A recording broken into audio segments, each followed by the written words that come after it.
And guys, brown interior. So Andrea chose. Yung combined sa cellphone. Close sunshade. Oh! So ano po?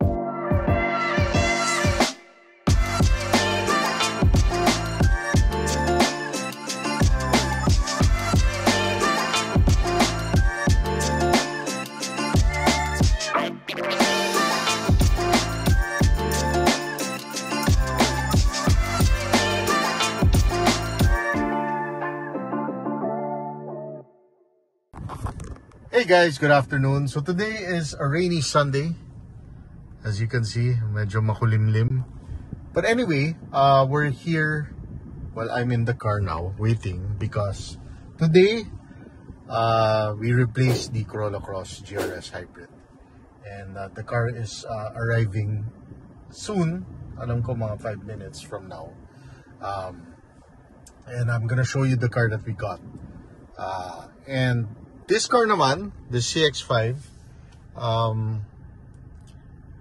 siguro in a few months I will sell this car and I'll let you know guys what I'll replace. But for sure, it will be replaced with an EV vehicle. Kasi yung kinuha ni Andrea is a PHEV. Ito naman, I'll replace with an EV vehicle na. But I love this car guys, as you see in my last video. I've been enjoying this CX-5 as I did have the sedan version, the 2024 Mazda 3, and I really loved it. But anyway, so now we're just waiting for the car.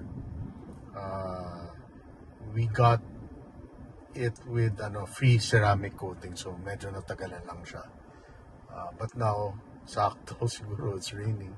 We'll see if the ceramic coating does work. Baka winox lang yan eh. Hindi. Sabi daw, talagang ceramic. Pero feeling ko it's just the basic ceramic coating. Siguro 1 or 2 layers lang or something like that. But anyway, I'll show you in a bit what car did we get to replace the Corolla Cross Hybrid.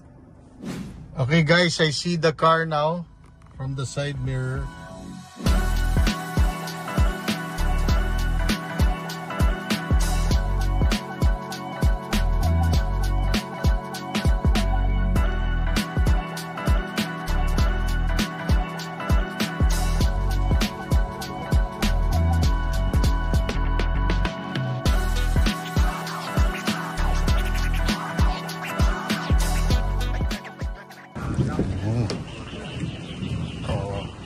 Okay. Yan guys, brown interior. So Andrea chose the brown interior kasi white. Yeah, okay. Uy, luwag. Oh, nice. Okay po. Yung sa may NFC card po, kung NFC card po yung gamit nyo, pwede nyo po siyang itap dito. okay. And then brake lang tayo ma'am, and then start button. So iwanan lang po natin siya dyan. And then brake po tayo, and then press the start button para mag-start. So yan po, naka-start na po siya. Then pwede na po natin siya start. Ito po yung parang para makita lang po natin siya, para ma-activate lang natin yung sasakyan. Dito itatap, no? Yes, NFC. po, Dito, NFC po. And then as you can see, activated na po yung app natin. So pwede nyo na pong i-log in yung account nyo. And then scan po yung para may light. QR. Dilim eh. Yung is the shade, yeah. Yung ano po dito. Ito po sa kabila. Okay. So ito po siya, pwede nyo po siyang scan later. 24 hours naman din po siya.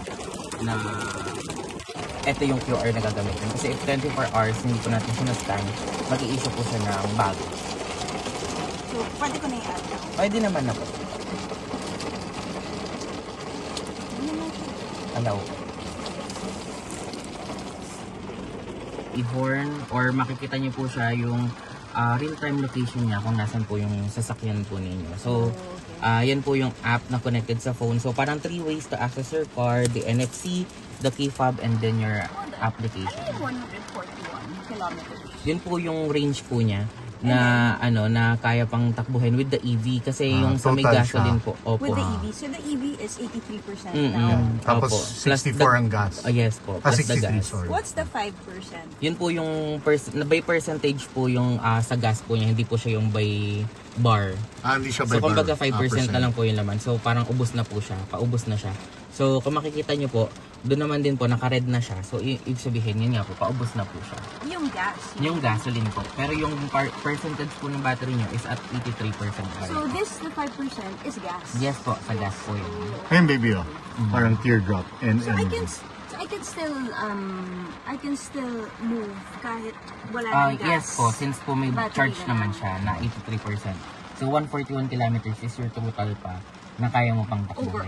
Overall. So Combined this is range. ito yung combined. Yes po, combined po siya. Okay. So, dito po sa steering naman po tayo. Dito walang, sorry Patrick, wala rin itong range na 63 lumabas. Wala po. Yun po kasi yung sa gas natin. So, dyan po, para alam nyo kung hanggang saan pa kayo makakarating.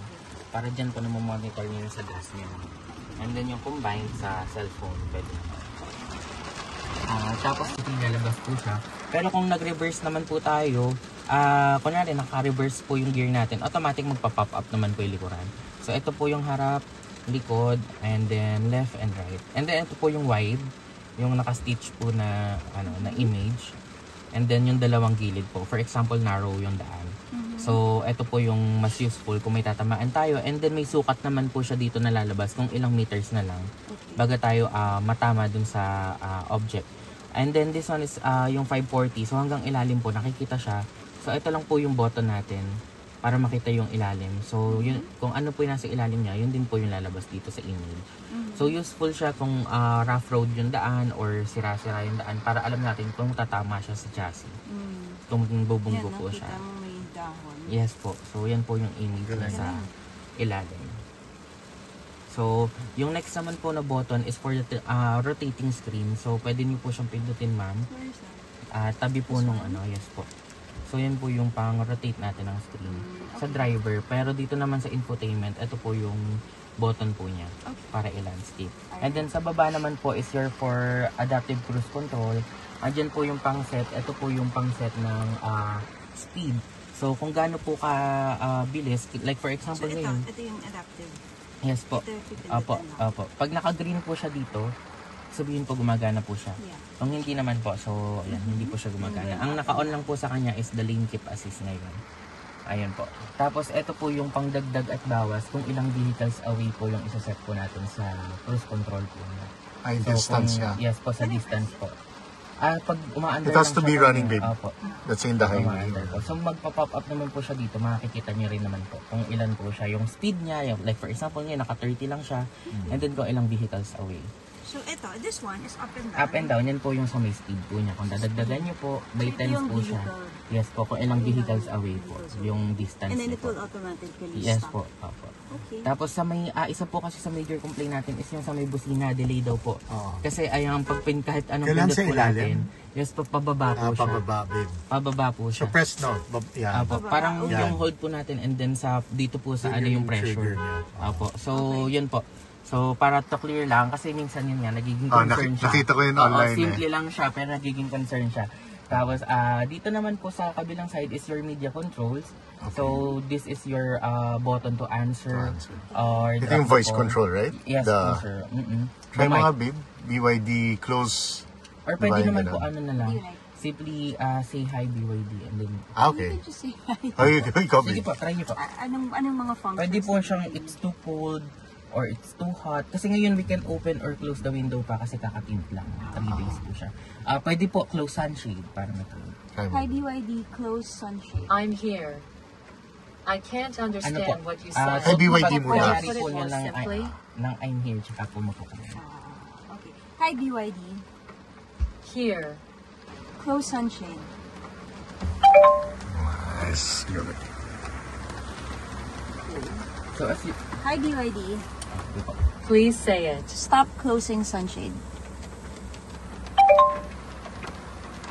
Oh! ano na po kasi siya. So, ano po, kung asan po yung waves, yun po yung naririnig po niya na nagko-command. Kasi pwede rin po si passenger. Yeah. Or yung nasa likod po, basta po maririnig po niya. Saan yung mga commands na pwede? Eto po siya, sa BYD Assistant. So, andito po yung mga Pwedeng- pwedeng command sa kanya. BYD Voice Skill. So, for navigation, nearby search, control map, or pwede naman po siya kasi parang kausap niyo lang po is AI. Pero kung hindi naman po niya kayang gamitin, yun nga po, I don't understand or I don't have access to this feature yet. Yun naman po yung sasabihin niya. Like for example, ito, hindi po kasi niya nai-stack halfway.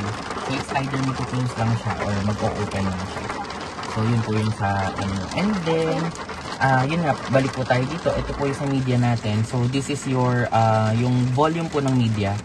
So, ito po yung controls nyo doon. Ito po yung panglipat. Naman kasi we are using Android Auto and Apple CarPlay. So, hindi na tayo nag-save ng music sa car natin. Usually, pag madalas yung daan. So, ayan. And then, sport mode, if you want the full performance of Sea Lion 6. Normal, we recommend this for mga uphill. So, if we need extra power, we go normal mode. And then, eco mode is mga pang city driving tayo. So, mas okay siya kasi mas matikla siya. And then this is the button for EV and HEV.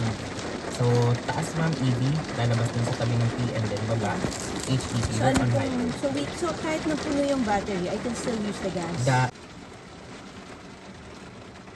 So, ito po, activated naman siya, kaya lang mas, yun nga, kung di tayo sanay sa kanya. Medyo malilito tayo. Pero pretty same with parang Google Maps po siya. Yung sa sarili niyang navigation. Parang Waze lang din. Pero kasi sa Waze, kahit yung access po, kapag ganito po naka-Apple CarPlay na tayo, hindi na po siya na-rotate. So, fix na po siya na naka-long state lang. So, pwede naman po siya dito yung sa Spotify and then yung sa Maps. So, automatic naman po yun. And then, kung napapansin nyo po, naka-on po yung sync nung ano natin. Example, we're at 82%. The state of charge is set at 50. So, as much as possible, our vehicle will maintain... SOC is set of charge? State of charge po. So, our vehicle will maintain as much as possible yung 50%. Okay. Pero, hindi naman po siya ibig sabihin na hanggang 50 lang siya gagana. Bababa pa rin siya to 30, 25. Yeah. Pero, kapag na-reach na natin yung 25%, pag sumindi si engine, as much as possible, i-50% po niya.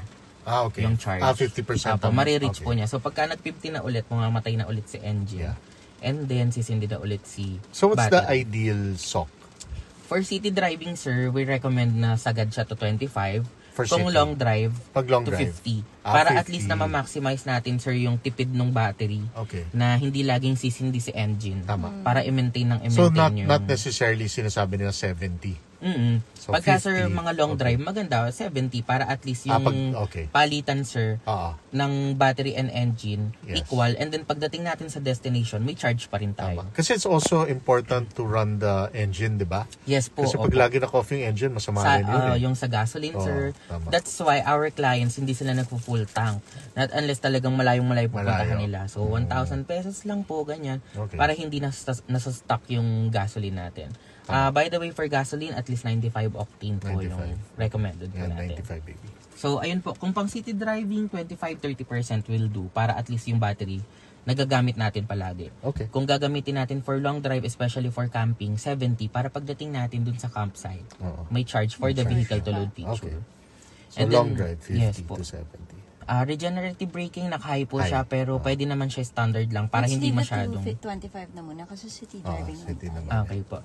So, sa regenerative, pwede siyang standard lang din muna para hindi yung masyadong aggressive yung pag balik ng brake niya. Kasi yung with regenerative braking, yes, may balik, pero hindi siya yung na-charge talaga yung battery natin na aangat siya ng 1%. Parang with regenerative braking, kapag yung sobrang power na nirelease natin sa accelerator and then nag-brake tayo, babalik lang. So parang, yun nga po, para hindi siya sobrang aggressive yung brake, naka-standard lang tayo. Yes, okay. Tapos save mode memory, so parang masasave siya kung ilan yung sinet nyo. So kung pwede nyo siyang isave, or hindi na. So nakasave na siya. Regenerative braking is beneficial especially pag downhill, no? Yes po. So parang yung daan, yung ikot sir ng gulong, nagre-regenerate siya ng charge. Okay. Pero yun nga, medyo hindi naman siya ganun kalaki yung impact sa charge ng battery. Okay. And then sa may charge and discharge, ito po smart charging, may feature din siya dyan sa labas, pero dito na natin sa setting. This is where you can set your charging time. Like for example, napa-install nyo na po yung charger nyo.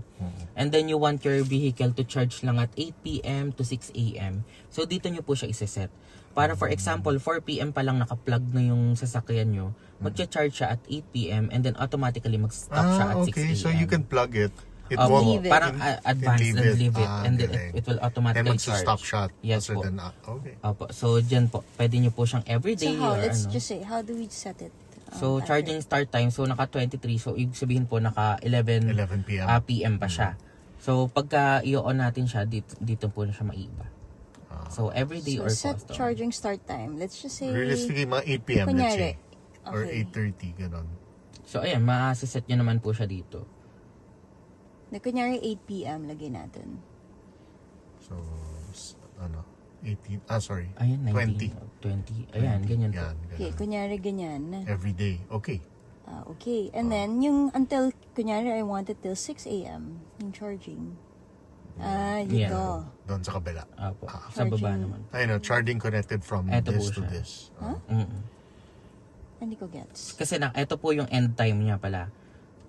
So, ang start po is andito. So, ibahin okay. natin. So sabihin natin, So, kung 8:30. 8:30, Sabihin natin 17 yan. ayan po. 5:30. So, 5:30 to 8:30 po siya. Mag-charge. Okay. Mag-charge siya. Apo. And then, paano natin malaman yung ilang percent ang mag-charge niya for... Wala po siyang ma'am. Hindi po siya ma-estimate kung ilan kasi hindi po stable yung pasok ng kuryente sa charger. Okay. Like for example, we are using the wall charger. The output of that is 7 kilowatt. Pero not all the time 7 kilowatt puno yung sa battery. It slows down, baby. Apo. Pag mga 80 to 100, bumabagal na siya mag-charge. Doon na po siya babagal. inisip ko, let's say we're sleeping, di ba? But then again, it also shows in your BYD app Yes po, kung ilang hours. kung ilan, charging yung time. percentage Actually, yun ng dito din bata. po, lalabas naman Lalabas din sa rin dito screen. yun eh. Pagka-charge, pagkasaksak niya po sa kanya, Evro lalabas or naman po, BYD app, lalabas siya, babe. Kasi For sometimes example, when you park in the mall, 4 hours remaining, lalabas po dyan pagka nakasaksak po siya. So, kunyari, sinabi po niya na 4 hours remaining, 3 hours pa lang, balikan nyo na po kung gusto nyo po Dito ng lang 80 magsasabi siya. yeah. Yes po, dyan po, or tsaka po dito sa cluster. Hindi yung natin. Evro. Also, Hindi po. and Evro, Pagka- di ba, meron yan? Evro po, magno-notify lang po siya. Pero iba pa po yung sa BYD app. Either okay. of the two. Kasi sa Evro po, lalo na, ito AC charging lang naman siya. So, magno-notify ilang hours. Kasi yung hours na yun is not definite naman na yun na talaga. Tapos